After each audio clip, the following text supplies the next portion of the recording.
Bismillahirrahmanirrahim.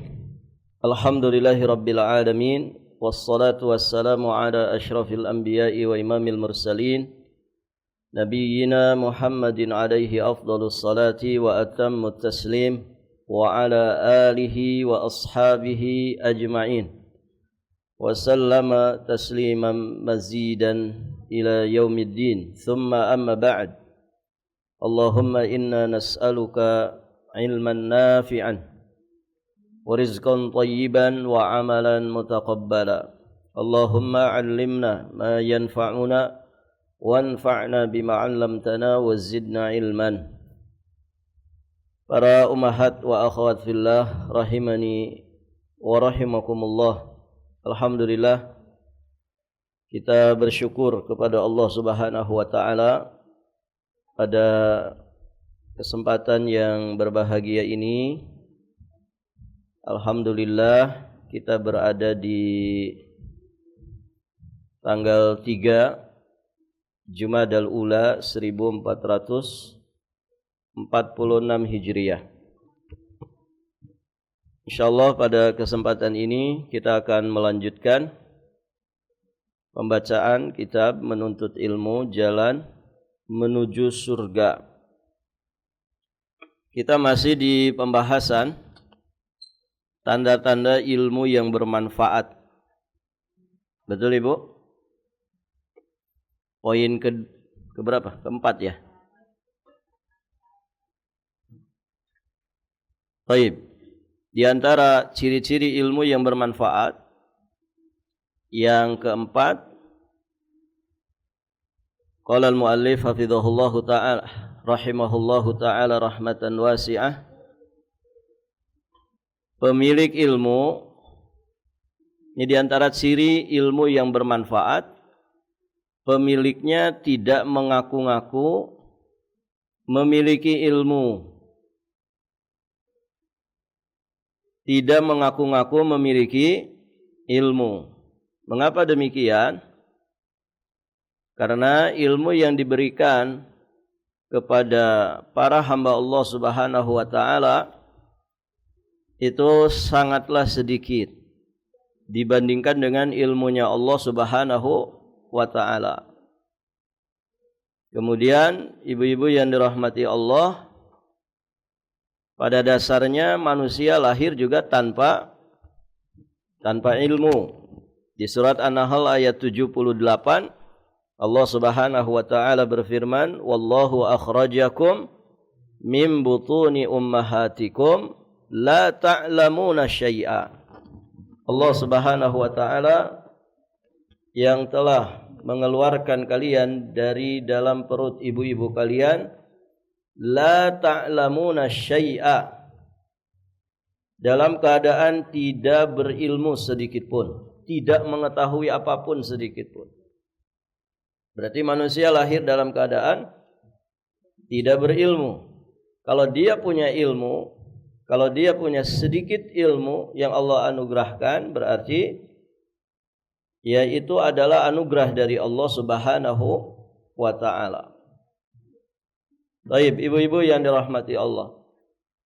Maka pemilik ilmu sesungguhnya, setinggi apapun ilmunya, sebanyak apapun ilmunya, dia tidak mengaku-ngaku memiliki ilmu, apalagi berbangga dengan sedikit ilmu yang ada pada dirinya. Orang yang sombong dengan ilmunya, itu tanda ilmunya itu tidak bermanfaat. Karena orang yang ilmunya bermanfaat, ilmunya itu mengantarkan dia kepada ketawaduan, bukan ketakaburan. Maka dia tidak berbangga dengannya terhadap seorang pun. Dia juga tidak menisbatkan kebodohan kepada seorang pun, kecuali seseorang yang jelas-jelas menyalahi sunnah dan ahli sunnah. Dia marah kepadanya karena Allah semata, bukan karena pribadinya. Tidak pula bermaksud meninggikan kedudukan dirinya sendiri di atas seorang pun. Baik, ibu-ibu yang dirahmati Allah. Ini juga sejatinya poin ini merupakan gambaran keikhlasan. Keikhlasan orang-orang yang alim di dalam ilmunya dan juga di dalam dakwahnya. Syekhul Islam Ibn Taimiyah alaihi rahmatullah yang wafat di tahun 728 Hijriyah. Beliau membagi ilmu yang bermanfaat ini yang merupakan tiang dan asas dari hikmah menjadi 3 bagian. Beliau rahimahullahu ta'ala berkata, ilmu yang terpuji yang ditunjukkan oleh kitab dan sunnah adalah ilmu yang diwariskan dari para nabi, sebagaimana yang disabdakan oleh Rasulullah sallallahu alaihi wasallam di dalam hadis sahih riwayat Imam Ahmad, Imam Abi Dawud dan yang lainnya. Kata Nabi, innal ulama'a hum warasatul anbiya'i lam yuwarithu dinara wala dirhama wa innama warathul ilmah faman akhadhahu akhadha bihadzin wafir.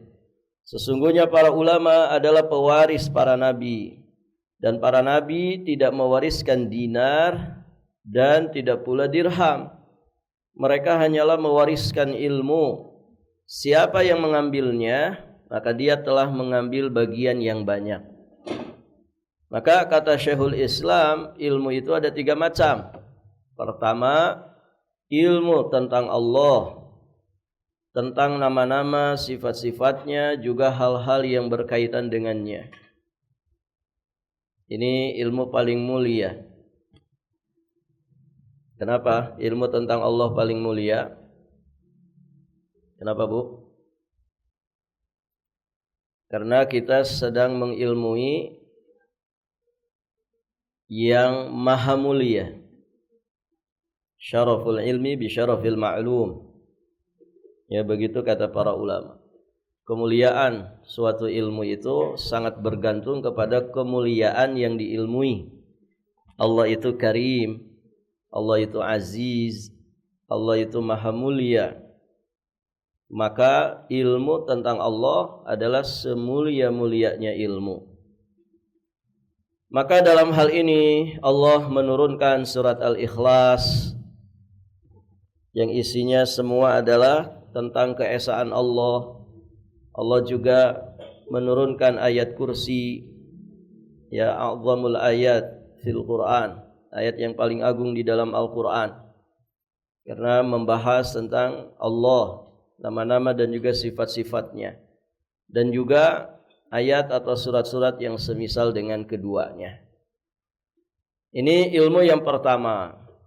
Ilmu yang kedua, ilmu mengenai berita dari Allah tentang hal-hal yang telah terjadi dan akan terjadi di masa yang akan datang, serta yang sedang terjadi, yang telah, yang akan, yang sedang terjadi. Maka dalam hal inilah Allah menurunkan ayat-ayat tentang kisah orang-orang terdahulu, atau kisah yang akan terjadi, kisah juga yang sedang terjadi, juga kisah yang akan terjadi di masa yang akan datang. Allah menurunkan ayat-ayat tentang wa'id, yakni janji, al-wa'd dan wa'id, janji, ancaman, kemudian sifat-sifat surga, sifat-sifat neraka, dan lain sebagainya. Ini ilmu yang kedua.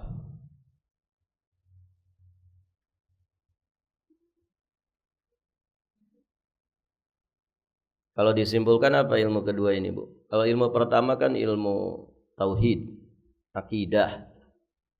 Yang kedua ini ilmu apa?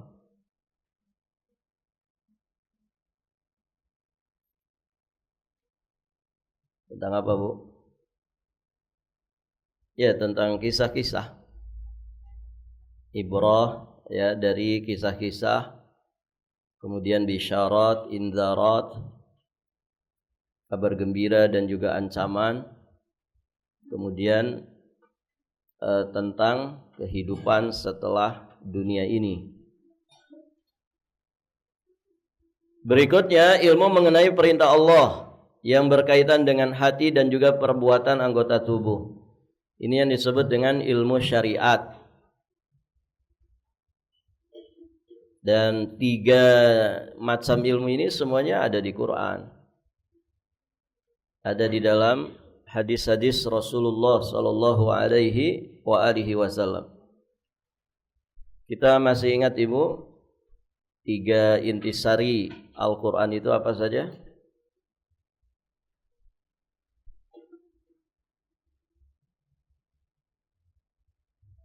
Yang dikatakan Al-Ikhlas itu 1/3 dari Al-Quran.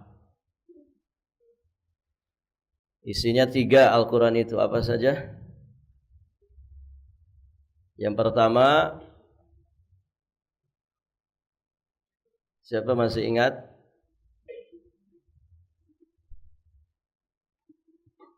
Yang masih lupa ada?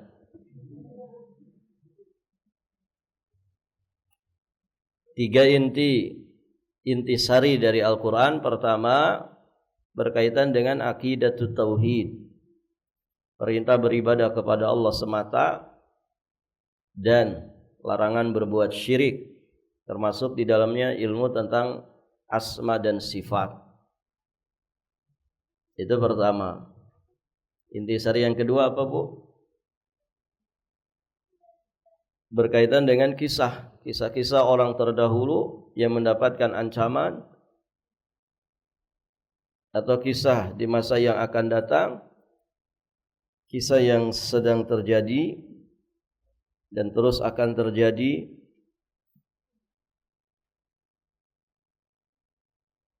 Hampir di setiap surat ada pembahasan tentang kisah. Bahkan ada surat khusus namanya Al-Qisas atau Al-Qasas. Al-Qasas artinya kisah-kisah. Nah, yang ketiga itu berkaitan dengan syariat. Syariat yang di dalamnya ada perintah dan larangan. Nah, itulah 3 jenis ilmu. Ilmu mengenai perintah Allah yang berkaitan dengan hati dan perbuatan anggota tubuh. Inilah ilmu syariat. Ilmu syariat yang di dalamnya juga tercakup semua ilmu yang lainnya. Seperti beriman kepada Allah, ilmu pengetahuan tentang hati dan kondisinya, serta perkataan dan perbuatan anggota badan. Dan hal ini masuk di dalamnya ilmu tentang dasar-dasar keimanan, tentang kaidah-kaidah Islam, dan masuk di dalamnya ilmu yang membahas tentang perkataan dan perbuatan yang zahir, seperti ilmu-ilmu fikih yang membahas tentang hukum amal perbuatan. Ini ilmu syariat. Dan hal itu merupakan bagian daripada ilmu agama. Syekhul Islam Ibnu Taimiyah rahimahullahu taala juga berkata, telah berkata Yahya bin Ammar yang wafat di tahun 422 Hijriah. Sekarang tahun berapa? 1446. Berarti 1000 tahun lebih yang lalu. Yahya bin Ammar, beliau mengatakan ilmu itu ada 5. Pertama, ilmu yang merupakan kehidupan bagi agama, yaitu ilmu tauhid. Ilmu yang merupakan santapan agama. Jadi ada untuk kehidupan agama, untuk santapan agama. Nah, untuk santapan agama itu ilmu tentang mempelajari makna-makna Al-Quran dan hadis, tafsir Al-Quran, kemudian syuruh atau syarah hadis-hadis Nabi. Yang ketiga, ilmu yang merupakan obat. Ilmu yang merupakan obat agama, yakni ilmu fatwa, ilmu tentang fatwa. Karena dalam hidup ini kita butuh fatwanya para ulama. Baik. Apabila suatu musibah masalah datang kepada seorang hamba, dia membutuhkan orang yang mampu menyembuhkannya dari musibah, menyembuhkannya dari masalah, yang dapat memberinya jawaban. Sebagaimana dikatakan oleh Abdullah bin Mas'ud radhiyallahu taala anhu, itu ilmu yang ketiga yang merupakan obat agama. Ilmu yang keempat namanya ilmu yang jadi penyakit bagi agama. Ilmu apa itu? Ilmu kalam. Ilmu kalam itu filsafat. Ilmu gajah buntung. Baik, ibu yang dirahmati Allah. Ilmu kalam atau ilmu-ilmu yang bid'ah. Itu bukan jadi kehidupan, bukan jadi santapan, apalagi obat. Itu penyakit bagi agama kita. Kemudian ada ilmu yang merupakan kebinasaan bagi agama, yaitu ilmu sihir dan yang semisal dengannya. Baik, ibu-ibu yang dirahmati Allah. Berarti yang bisa kita pelajari adalah 3 jenis. Yang pertama jelas ilmu akidah tauhid, itu menjadi kehidupan bagi agama kita. Kemudian ilmu tafsir, ilmu hadis, ilmu Al-Quran, itu menjadi santapan bagi agama kita. Kemudian yang satu lagi tadi, ilmu yang menjadi obat, yakni membaca, mendengarkan, mempelajari fatwanya para ulama. Adapun 2 sisanya ini berbahaya. Bisa jadi penyakit, bahkan menyebabkan kebinasaan. Termasuk ilmu-ilmu yang haram. Belajar nyantet orang, belajar nyihir orang, belajar korupsi, bagaimana trik-trik dan tips supaya korupsi itu mulus, begitu ya. Belajar manipulasi data, ya. Belajar pandai berbohong supaya mimik wajahnya tidak nampak sebagai orang yang berbohong. Belajar apalagi ilmu musik, ya. Cara main gitar gimana, cara main drum, cara main suling, cara main piano. Ini ilmu-ilmu yang jadi penyakit, bahkan bisa membinasakan. Baik, ibu-ibu yang dirahmati Allah. Ilmu menghipnotis orang, ilmu bisa menghilang, ilmu bisa berjalan di atas air. Ada namanya itu, Bu, saipi angin.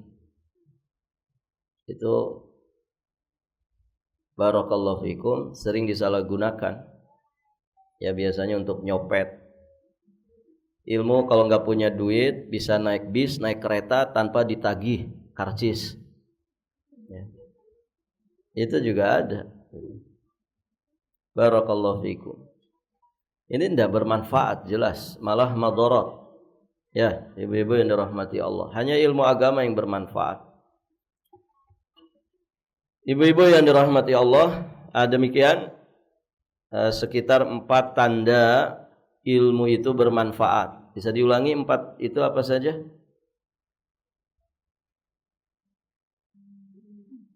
Tidak menjadikan pemiliknya itu merasa mempunyai kedudukan tinggi.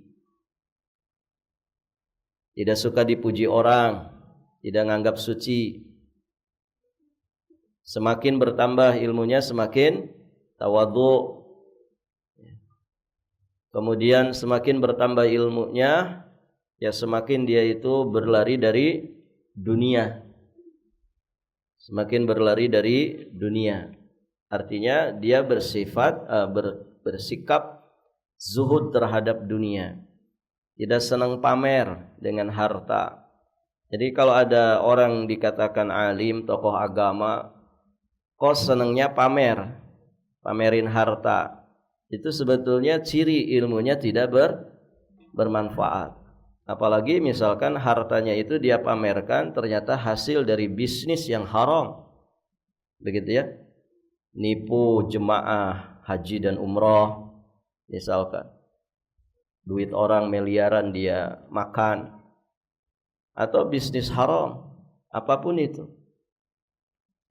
Bisnis narkoba, bisnis minuman keras, bisnis rokok, atau apapun yang haram. Kemudian dia pamerkan hasilnya. Ini bukan ulama sebetulnya. Ya. Yang suka pamer harta siapa, Bu? Itu bubuhannya Qorun. Yang suka pamer harta itu kan Qorun. Yang sombong dengan harta itu Qorun. Fa kharaja ala qaumihi fi zinatih. Dia keluar di hadapan manusia ya dengan kemewahan, dengan kemegahan harta yang dia miliki. Baik, ibu-ibu yang dirahmati Allah. Kemudian terakhir tadi yang kita bahas, dia tidak ngaku-ngaku memiliki ilmu. Tidak berbangga dengan ilmunya yang hanya secuil. Nah itu ciri tanda-tanda ilmu seseorang itu bermanfaat. Baik, ibu-ibu yang dirahmati Allah. Ya, bisa ditambahkan ciri-ciri yang lain banyak sekali. Di antara ciri ilmu itu bermanfaat, ya berbuah amal soleh. Ya kan Ibu? Ciri di antara ciri ilmu yang bermanfaat itu berbuah amal soleh. Karena ilmu itu dicari untuk diamalkan. Baik mengamalkan ilmu itu dengan cara mengerjakan atau dengan cara meninggalkan. Dengan kata lain, ilmu itu sejatinya mengarahkan seseorang kepada derajat takwa. Barakallahu fikum. Yang berikutnya, kita masuk sekarang di bab yang kedua. Kita akan bahas tentang keutamaan ilmu syar'i dan mempelajarinya. Mempelajari fadilah amal itu penting. Karena dia menjadi ba'ith, menjadi motor penggerak, menjadi motivasi pembangkit semangat bagi kita. Ya kan Ibu? Ibu ngapain pada kesini? Ngapain pada kesini Bu? Orang jam segini sarapan, begitu ya. Nyeruput kopi, Ibu ngapain kesini? Kok bela-belain kesini ngapain? Ngapain Bu? Belajar agama. Kenapa mau belajar agama? Karena ada fadilahnya. Ya kan Ibu? Ibu ngarep pahala atau ngarep apa? Ngarep pahala kan? Nah itu karena ada fadilahnya. Karena ada fadilahnya. Ada orang Ibu daftar 3 tempat di tempat kerjaan. Ya, yang satu digaji 10 juta, yang satu digaji 15 juta, yang satu digaji 20 juta. Kira-kira pilih mana? Normal ya? Normal, pasti dia pilih yang gajinya 20 juta. Kenapa? Ada fadilah di situ. Ada keutamaan, keistimewaan. Nah, urusan dunia orang selalu mempertimbangkan, apa nih? Istimewanya apa? Keutamaannya apa? Fadilahnya apa kalau saya melakukan ini? Itu untuk urusan dunia. Nah, seharusnya untuk urusan agama juga begitu. Kita melakukan sesuatu itu dorongannya adalah apa nih fadilah yang bisa saya dapatkan di sisi Allah Subhanahu wa taala untuk bekal akhirat saya. Dan begitu. Maka seorang muslim itu pelajari tentang fadilah amal. Banyak para ulama yang sudah mengumpulkan ya fadilah-fadilah amal yang sahih datang dari Al-Quran, datang dari hadis-hadis Nabi yang sahih. Ada sampai nulis 2 jilid itu. Kitab fadilah amal yang sesuai dengan Quran dan sunnah sahihah. Nah, kalau ibu cari fadilah amal juga hati-hati ya, karena banyak sekali kitab-kitab yang isinya hadis-hadis lemah. Ya, hadis-hadis bahkan tidak ada asal usulnya menjelaskan tentang fadilah. Ibu-ibu yang dirahmati Allah. Kadang tukang obat saja bikin hadis palsu kan? Siapa yang makan obat ini maka rezekinya berlimpah, penyakitnya sembuh, mudah jodoh. Begitu ya. Intinya supaya ngelarisin barang dagangannya. Taib, ibu-ibu yang dirahmati Allah. Jadi mempelajari fadilah itu penting. Keutamaan dari sesuatu yang akan kita kerjakan ini penting sekali supaya menjadi motor penggerak, pembangkit semangat. Taib, ibu-ibu yang dirahmati Allah. Di sini muallif rahimahullahu taala menyampaikan Allah tabaraka wa ta'ala telah memuji ilmu dan pemiliknya serta mendorong hamba-hambanya untuk berilmu dan membekali diri dengannya. Demikian pula sunnah Nabi SAW yang suci. Imam Ibnu Qayyim Al-Jauziyah alaihi rahmatullah yang wafat di tahun 751 Hijriah. Gurunya Syekhul Islam Ibnu Taimiyah wafatnya di tahun 728 Hijriah.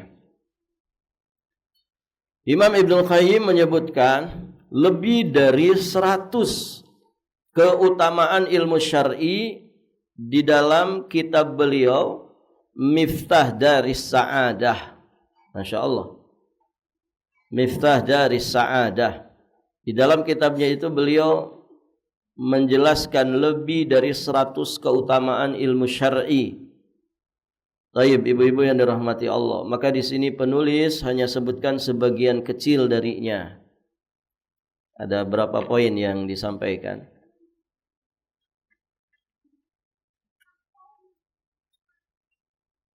Ada berapa poin, Bu? Sudah pada dibaca belum?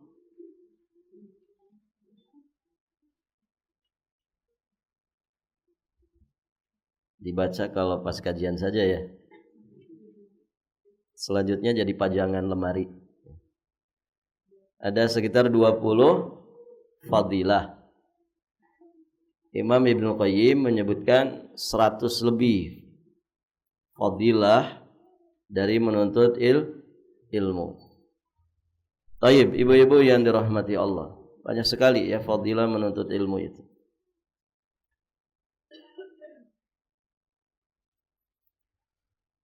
Kita akan bahas ya, 20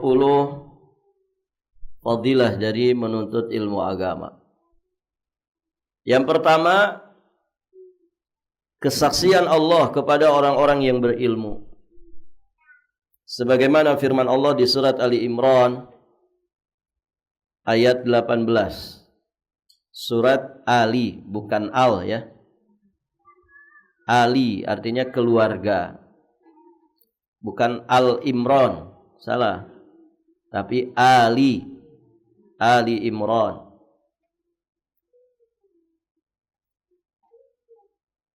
Di surat Ali Imran ayat 18, Allah Subhanahu wa taala berfirman, "Syahidallah annahu la ilaha illa huwa wal malaikatu wa ulul ilmi qa'iman bil qist." La ilaha illa huwal azizul hakim. Allah menyatakan bahwa tidak ada ilah yang berhak diibadahi dengan benar selain Dia. Demikian pula para malaikat dan orang yang berilmu yang menegakkan keadilan. Tidak ada ilah yang berhak diibadahi dengan benar melainkan Dia yang Maha Perkasa, Maha Bijaksana. Perhatikan ayat ini. Pada ayat di atas ini, Allah Subhanahu wa taala meminta orang yang berilmu bersaksi terhadap sesuatu yang agung untuk diberikan kesaksian, yaitu keesaan Allah Azza wa Jalla. Nah, ini menunjukkan keutamaan ilmu dan juga orang-orang yang berilmu. Ya, disandingkan dengan persaksiannya malaikat yang dikatakan sebagai ibadum mukramun, hamba-hamba yang dimuliakan Allah Subhanahu wa taala. Kemudian orang-orang yang berilmu juga disandingkan persaksiannya dengan persaksian Allah Subhanahu wa taala. Maka ini menjadi bukti kemuliaan dan keutamaan ilmu dan juga para ahlinya. Selain itu, ayat di atas juga memuat kesaksian Allah tentang kesucian dan keadilan orang-orang yang berilmu. Qa'iman bil qisti. Ini sifat yang disematkan Allah Subhanahu wa taala kepada ulul ilmi, yakni para ulama, bahwa mereka itu adalah orang-orang yang qa'iman bil qist, yang menegakkan keadilan. Masya Allah, ibu-ibu yang dirahmati Allah. Makanya ya nama lainnya kan ahlul hikmah, karena saking adilnya mereka itu dengan ilmu yang ada pada mereka. Sesungguhnya Allah hanya meminta orang-orang yang adil, orang-orang yang terpercaya saja untuk memberikan kesaksian. Di antara dalil yang menunjukkan hal itu adalah hadis masyhur. Hadis yang masyhur bahwasanya Rasulullah sallallahu alaihi wasallam bersabda, "Yahmilu hadzal ilma min kulli khalafin uduluh, yanfuna anhu tahrifal ghalin wa intihalal mubtilin wa ta'wilal jahilin." Ilmu itu akan dibawa oleh para ulama yang adil, yakni para ulama yang terpercaya dari tiap-tiap generasi. Mereka akan memberantas penyimpangan atau perubahan yang dilakukan oleh orang-orang yang ghulu, yang melampaui batas. Mereka akan menolak kebohongan para pelaku kebatilan, para pendusta, dan mereka juga akan menolak takwilnya orang-orang bodoh. Baik, ibu-ibu yang dirahmati Allah. Nah, ini juga semakin menguatkan tentang keutamaan dan kemuliaan para ahli ilmu, bahwa Allah hanya akan meminta orang-orang yang benar-benar terpercaya, adil, untuk memberikan kesaksian. Dan Allah nyatakan bahwa di antara yang menyaksikan kesucian dan keesaan Allah itu adalah orang-orang yang berilmu. Kemudian fadilah yang kedua, orang yang berilmu itu akan Allah angkat derajatnya. Diangkat derajatnya. Di mana, Bu? Diangkat derajatnya di mana? Di dunia, di alam kubur, sampai nanti di surga Allah. Orang yang berilmu itu Allah akan angkat derajatnya. Allah Subhanahu wa taala mengabarkan secara khusus tentang diangkatnya derajat orang-orang yang berilmu dan juga beriman. Allah sebutkan di surat Al-Mujadilah ayat yang ke-11. Ya ayyuhalladzina amanu idza qila lakum tafassahu fil majalisi fafsahu yafsahillahu lakum. Wa idza qila anshuzu fanshuzu yarfa'illahu alladhina amanu minkum walladzina utul ilma darajat wallahu bima ta'maluna khabir. Wahai sekalian orang-orang yang beriman, apabila dikatakan kepadamu berilah kelapangan dalam majlis, ini adab bermajlis, tafassahu, ya, isi dulu yang kosong, ya, bagian depan, supaya nanti yang datang belakangan bisa mengisi yang kosong tanpa harus melangkahi pundak-pundak. Demikian, tafassahu, berilah kelapangan fil majalis, maka lapangkanlah, niscaya Allah akan memberi kelapangan untukmu. Jadi ibu mempersilahkan saudara kita menempati tempat di sekitar kita dengan sebab kita bergeser, ini termasuk amal soleh, gitu ya.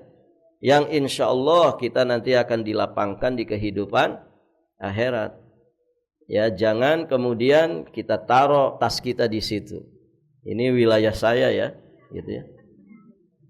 Begitu. Dia taruh tasnya di sampingnya, dia taruh meja di depannya. Ya. Wilayah khusus gitu ya. Buat ibu pejabat gitu ya. Barakallahu fikum. Kecuali yang punya uzur, itu lain lagi gitu ya. Pokoknya tiang ini buat yang sepuh misalkan. Sandaran ini buat nenek-nenek gitu ya. Nah, itu mah lain lagi, begitu ya. Yang muda-muda, yang tulang punggungnya masih kuat, ya perhatikan ini, gitu ya. Barakallahu fikum. Ada nenek-nenek di sini?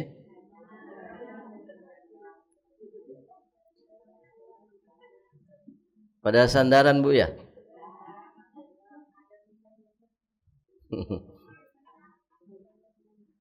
Barakallahu fikum.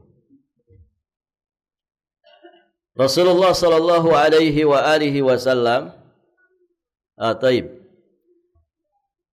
Ayatnya belum selesai.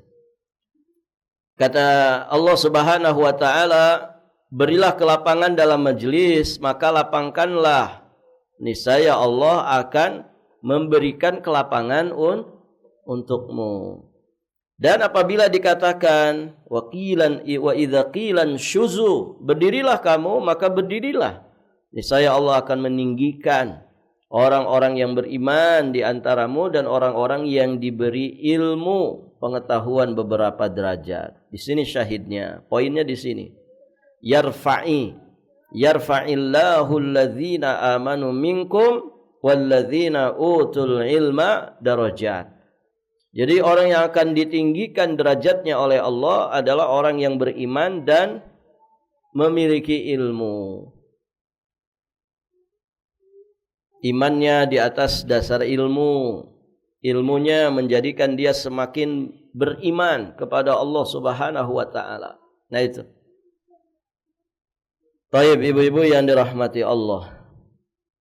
Nabi juga menyampaikan di dalam hadis sahih riwayat Imam Muslim dari Umar bin Khattab radhiyallahu taala anhu, "Innallaha yarfa'u bihadzal kitabi aqwaman wa yadha'u bihi akharin." Sesungguhnya Allah mengangkat dengan kitab ini, yakni dengan Al-Qur'an ini, beberapa kaum, dan Allah pun akan merendahkan beberapa kaum dengannya. Baik, ibu yang dirahmati Allah. Ya, Al-Quran itu menjadi sumber daripada ilmu. Ketika orang menjadi ahli Quran, maka diangkat derajatnya oleh Allah Subhanahu wa taala. Tentu jika dia ikhlas karena Allah. Karena di akhirat juga ada ancaman bagi mereka yang menghafal Al-Quran, yang ternyata hanya ingin disebut sebagai hafizul Quran, ya, atau sebagai qari, ya, sebagai ahli qiraat. Sahabat Abu Hurairah ketika menyampaikan hadis ini, ibu, sebelum menyampaikan hadis ini pingsannya sampai 4 kali. Ya, hadis tentang orang yang belajar Al-Quran atau belajar agama karena ingin disebut qari, ingin disebut alim, artinya tidak ikhlas. Kemudian orang yang dermawan, orang yang bersedekah, ternyata dia ingin disebut sebagai orang yang dermawan. Kemudian orang yang berjihad di jalan Allah, ternyata dia tidak ikhlas, ingin disebut sebagai pahlawan, pejuang Islam. Begitu ya. Nah, itu ternyata mereka nanti yang akan pertama disiksa di dalam api neraka. Nasallallahu al-afwa wal afiyah wassalamah. Hadis seperti ini bukan menjadikan kita itu enggak jadi belajar. Salah itu. Ngapain juga ngafal Quran, nanti kena hadis itu. Ngapain juga sedekah, nanti kena hadis itu. Ngapain juga berangkat jihad, daripada nanti kena hadis itu. Nah, ini salah paham kalau orang begitu. Hadis ini sedang memperingatkan kita supaya ikhlas di dalam melakukan kebaikan-kebaikan besar. Menjaga hati, meluruskan niat, memperbaiki kualitas niat. Begitu. Bukan menjadikan kita itu akhirnya meninggalkan amalan-amalan istimewa ini. Baik, ibu-ibu yang dirahmati Allah. Di zaman dahulu ada seseorang yang lehernya cacat dan dia selalu menjadi bahan ejekan dan tertawaan. Yang dimaksud adalah Muhammad bin Abdurrahman Al-Awqas. Dan athar tentang kisah ini disebutkan oleh Imam Al-Khatib Al-Baghdadi dalam kitabnya Al-Faqih wal Mutafaqqih. Baik, ibu-ibu yang dirahmati Allah. Jadi ada orang yang lehernya cacat dan dia selalu menjadi bahan ejekan dan tertawaan. Kemudian ibunya berkata kepadanya, "Hendaklah engkau menuntut ilmu. Niscaya Allah akan mengangkat derajatmu." Sejak itulah orang itu belajar ilmu syar'i hingga dia menjadi orang yang alim. Sehingga dia diangkat menjadi qadhi, menjadi hakim di Mekah selama 20 tahun. Masya Allah. Apabila ada orang yang berperkara duduk di hadapannya, maka gemetarlah tubuhnya sampai dia berdiri. Saking apa itu, Bu? Saking apa tuh? Saking berwibawanya Muhammad bin Abdurrahman Al-Awqas ini. Tadinya jadi bahan bully. Dibully sama orang-orang karena ada kecacatan di leher. Tapi setelah dia belajar agama, kemudian diangkat jadi qadhi, maka dia punya haibah. Dia punya wibawa, punya izzah yang sangat luar biasa, tidak bisa diremehkan orang. Begitu. Sehingga ketika ada orang di hadapannya gemetaran. Begitu ya. Taib, ibu-ibu yang dirahmati Allah. Orang yang berilmu dan mengamalkannya, maka kedudukannya akan diangkat oleh Allah di dunia dan akan dinaikkan derajatnya di akhirat. Imam Sufyan bin Uyainah yang wafat di tahun 198 Hijriah mengatakan, orang yang paling tinggi kedudukannya di sisi Allah adalah orang yang menjadi perantara antara Allah dengan hambanya. Mereka itulah para nabi dan pewaris para nabi, yakni para ulama. Allah pun berfirman tentang Nabi Yusuf alaihi salam, "Narfa'u darajat man nasya wa fawqa kulli dhi ilmin alim." Kami angkat derajat orang yang kami kehendaki, dan di atas setiap orang yang berpengetahuan itu, di atas setiap orang yang berilmu itu ada lagi yang maha berilmu. Baik, ibu yang dirahmati Allah. Disebutkan bahwa tafsir ayat di atas adalah bahwasannya kami, yakni Allah, mengangkat derajat siapa saja yang kami kehendaki dengan sebab ilmu. Sebagaimana kami telah mengangkat derajat Yusuf alaihi salam di atas saudara-saudaranya dengan sebab ilmu yang beliau miliki. Baik, ibu-ibu yang dirahmati Allah. Sudah pada tahu ya kisah Nabi Yusuf, Ibu? Ya, beliau di apa, Bu? Dihasadi sama siapa? Saudara-saudaranya. Jadi bisa enggak sesama saudara saling hasad? Nah, bisa. Ya, sudah ada kisahnya di masa dahulu. Ini kisahnya Nabi Yusuf bersama dengan saudara-saudaranya. Jadi bukan untuk orang lain saja hasad itu. Sama adik sama kakak juga bisa hasad. Semoga Allah lindungi kita dari penyakit hasad. Orang hasad itu tidak pernah bahagia hidupnya. Dia merugi. Taib, ibu yang dirahmati Allah. Orang yang untung, dia yang buntung. Kan rugi, Ibu ya? Orang yang dapat nikmat, kok dia yang sakit. Rugi enggak? Orang beli kulkas 3 pintu, ya, dia malah kepanasan. Rugi kan? Barakallahu fikum. Lihatlah apa yang diperoleh oleh Nabi Isa alaihi salam berupa pengetahuan ilmu terhadap Alkitab, hikmah, Taurat dan juga Injil. Dengannya lah Allah Subhanahu wa taala mengangkatnya kepadanya, mengutamakannya serta memuliakannya. Demikian juga apa yang diperoleh oleh pemimpin anak Adam, yakni Nabi Muhammad sallallahu alaihi wasallam berupa ilmu yang Allah sebutkan sebagai suatu nikmat dan karunia. Allah sampaikan di surat An-Nisa ayat 113. Wa anzalallahu 'alaikal kitaba wal hikmata wa 'allamaka ma lam takun ta'lam wa kana fadlullah 'alaika 'azima. Dan juga karena Allah telah menurunkan kitab, yakni Al-Quran, dan hikmah, yakni sunnah, kepadamu dan telah mengajarkan kepadamu apa yang belum engkau ketahui. Kemudian di penghujung ayat Allah sampaikan, wa kana fadlullah 'alaika 'azima. Karunia Allah yang dilimpahkan kepadamu itu sangat besar.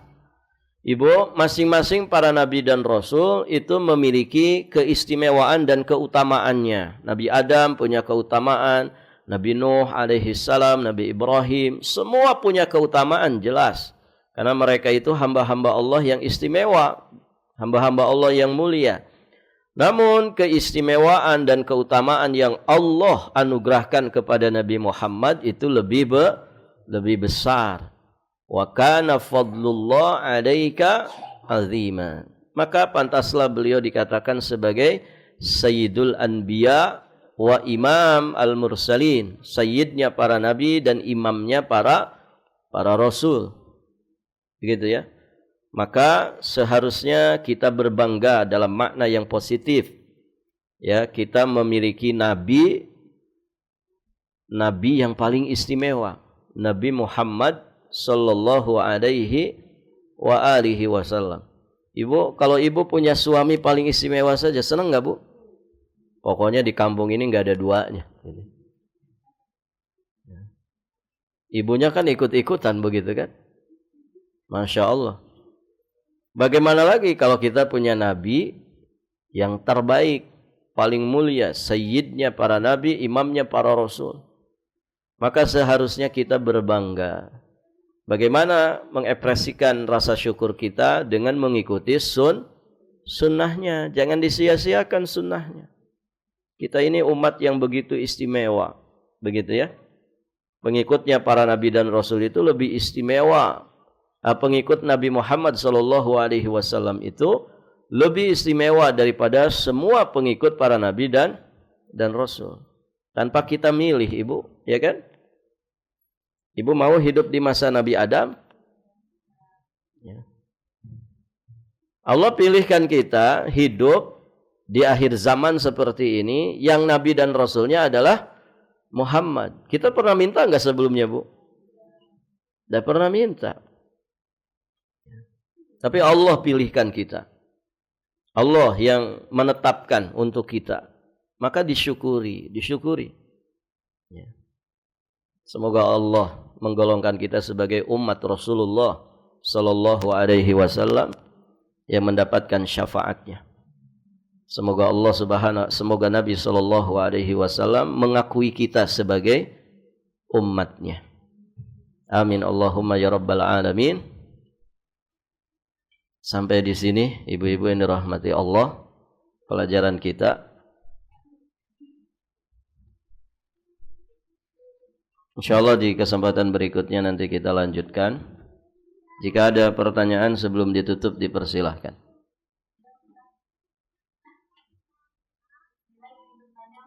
Dikasih tanda dulu, Bu ya. Kita nanti Selasa depan masih pelajaran ini. Tolong kasih tanda dulu ya. Nanti kita lanjut poin ke-3 dari keutamaan menuntut ilmu dan menuntut ilmu. Demikian itu saja yang bisa disampaikan. Semoga apa yang disampaikan bermanfaat. Insyaallah taala nanti kita lanjutkan di kesempatan berikutnya bismillah. Subhanakallahumma bihamdik asyhadu an la ilaha illa anta astaghfiruka wa atubu ilaik. Assalamualaikum warahmatullahi wabarakatuh.